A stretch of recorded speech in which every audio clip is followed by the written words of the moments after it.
episode of We Wild Ones on the Web. My name is Alex. Are you ready to get started? Let's go!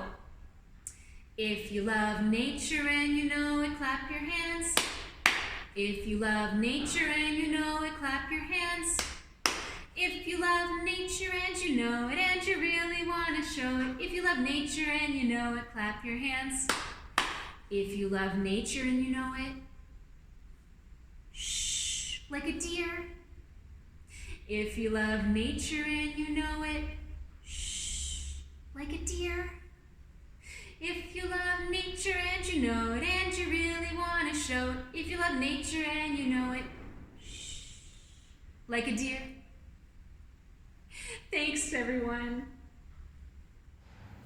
Hi, wee wild ones, and welcome to the museum forest. Today I've transformed into a deer. That's right.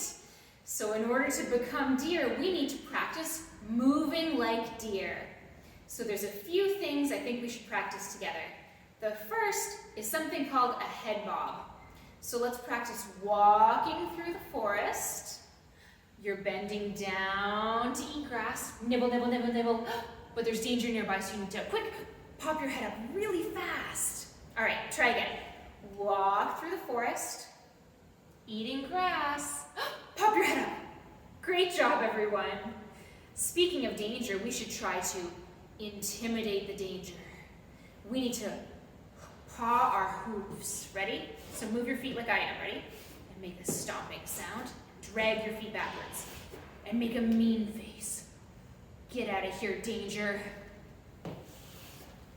Great job, everyone. Well done. All right.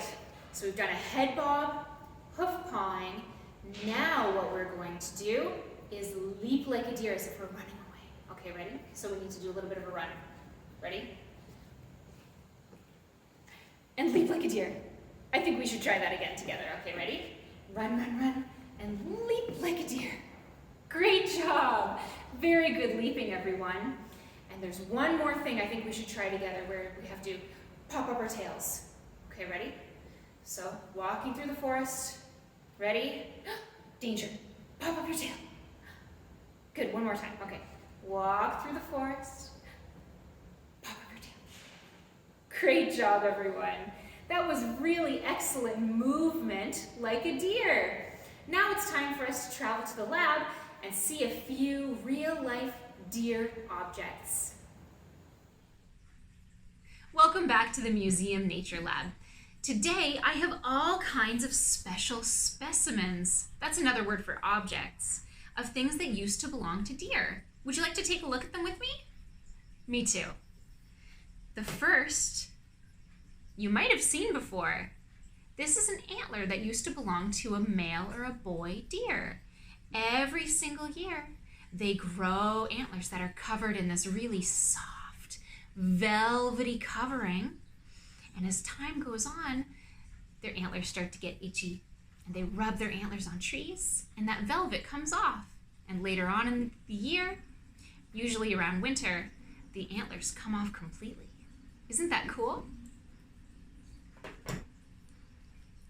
This is a piece of a deer's fur. It's very, very soft on one side, and kind of leathery on the other side. You can see how this fur would keep them dry when it's raining and warm in the winter. This is a deer's poop, but from different times of year. It's not a trick question. Here we have summer poop, when animals are eating all kinds of exciting food like grasses and leaves. And then this time of year, it's very, very compact because their diet is less diverse. That means there's not a lot of variety in their diet. This is a deer's hoof. Take a look. You can see how good that these feet would be for walking through tall grasses and forested areas. This is a deer's skull. I like to look at their teeth. Do any of these teeth look like your teeth? Yeah, maybe the ones at the back for grinding food. You can tell what kind of food a deer would like to eat based on their teeth. You can see how good they are for grinding things like grasses. Pretty special, huh? Thanks for taking a look at these objects with me. I can't wait to explore more with you. Thanks for joining us for another exciting episode of We Wild Ones on the Web. If you'd like to see more of our videos, check out our website at naturalhistory.novascotia.ca. See you next time.